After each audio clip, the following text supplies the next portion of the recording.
Hi there, I'm Michael from Dodgeball for All, and today we're going to show you some of the warm-up throwing drills that we do with our adults and our children. Let's begin. Okay, so the first drill that we do is to work on our wrist action. It's quite simple. So we're going to face our partner, we're going to stand nice and tall, and we're going to put our arm in a upright position. I like to put my hand here so that when I'm throwing, I'm just throwing with my wrist, but this arm isn't really doing anything, and once you get comfortable with it, you can probably just throw like this. So here's an example of me throwing to my partner. Now you want to be aiming for the person's chest just like this. The next drill that we're going to go over is very similar.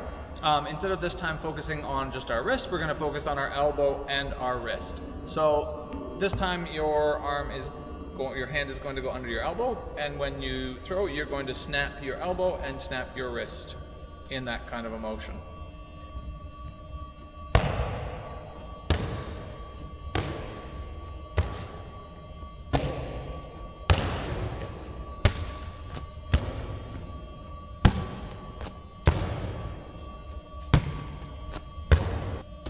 The third drill that I'm going to show you today is probably the hardest one, but it's also probably one of the most important ones. So when we're throwing, we don't throw straight on, we throw side on. Okay, so we need to learn to teach our body to kind of make that transition and to put our arm in the right position. So we do this, this drill is called the infinity drill. So if I'm going to be throwing that way, I'm going to stand here with my feet facing 90 degrees, and my legs are a little bit bent, and I'm going to put my shoulders nice and tall, and I'm going to move my arm in an infinity sign.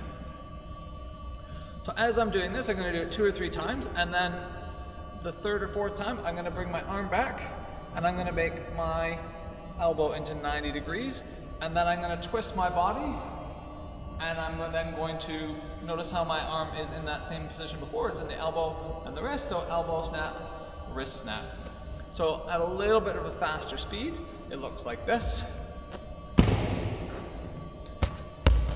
Okay, it's really important too that this hip here swings forward, because you're going to be, later on we're going to work on our legs a little bit more, but you want your body twisting a little bit on this. So 1, 2, and 3.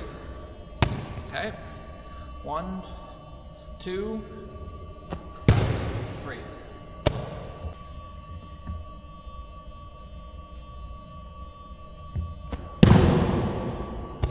Notice too that when I bring my arm up, it's coming behind.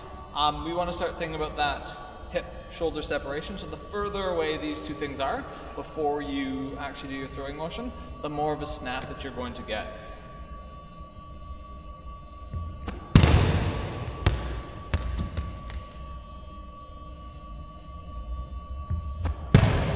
The next drill we're going to look at is called the rocker drill. This is one that a lot of baseball pitchers do. So I'm going to be throwing this way. My legs are going to be a little bit bent, and I'm going to start holding the ball like this. So I'm going to rock back and forth. Now notice how I'm kind of pushing my hips out here, and these shoulders are going down and up and down. Okay, I'm going to do that about 2 or 3 times, and then I'm going to reach back, and then I'm going to throw and twist my body towards my target. So it's going to look like this.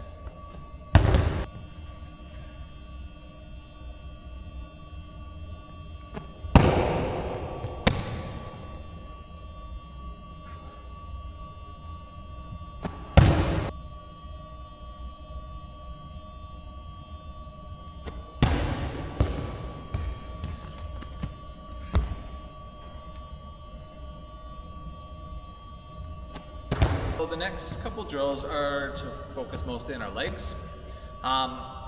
Legs are probably some of the most important muscles when you're throwing, because they help give you stability, and they're actually probably some of the strongest muscles in your body. So we want to make sure that we're using those when we're throwing. The first drill we're going to do is called the step back. So again, if I'm throwing in this direction, I'm going to take a step back, and then I'm going to throw. Now the sequence of kind of motion is step back, step forward, and I want to plant my foot facing my target before this arm moves. It's really important that you kind of create that hip to shoulder separation as much as you can, and this foot motion comes out first. That way you're going to get a more accurate and a more powerful throw. So step back, step, throw. Okay. Step back, step, throw. If you get comfortable with the step back, you turn it into a jump back. So you're just going to jump back, you're going to step your foot towards your target, and then you're going to throw.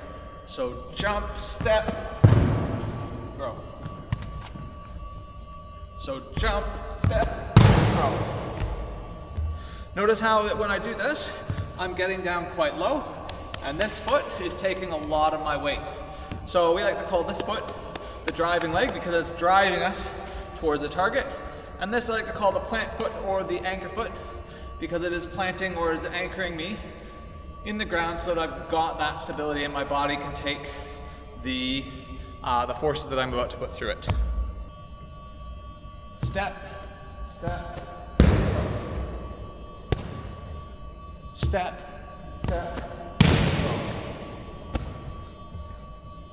jump, step, throw. Jump, step, catch it. The next leg drill I'm going to do is called the double hop. So I'm going to be, again, 90 degrees to my target, and I'm going to put all my weight on my driving leg, and I'm going to hop twice in that direction, and I'm going to throw. So it's hop, hop, throw. Remember to, just like the last drill, you want to hop, hop, step, keeping your arm back, and then throw. So it's hop, hop, step, throw. Go back a little bit further. So hop, hop, step, throw. One thing you might also notice when you're first doing this drill, you probably want this leg to be straight up, but as you get more comfortable, you're going to bring it back, and you're going to lead with your butt. So hop, hop, step, throw. And you notice again, just like the other drill, when I come down, I'm actually in a lower position. I'm not throwing nice and tall. That allows me to cut this, like putting my foot down, allows me to kind of brace the force that I'm putting in.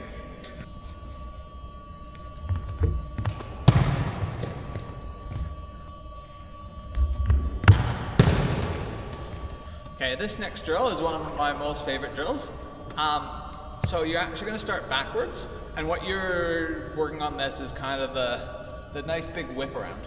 So if I'm going to be throwing this way, I'm going to start with my back to my target, and I'm going to, just to learn this, I'm going to walk back, and once my driving foot is behind me, so this is my driving foot, then I'm going to twist my body around, point my foot at my target, and then my arm is going to follow through like a whip. So I'm going to do it slow the first time.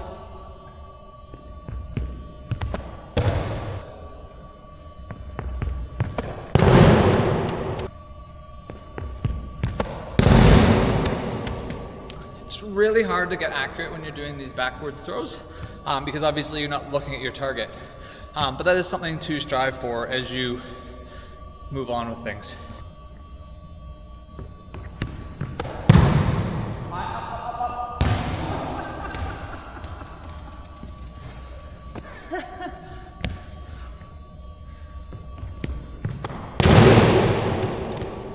So the last drill actually doesn't even involve throwing at all.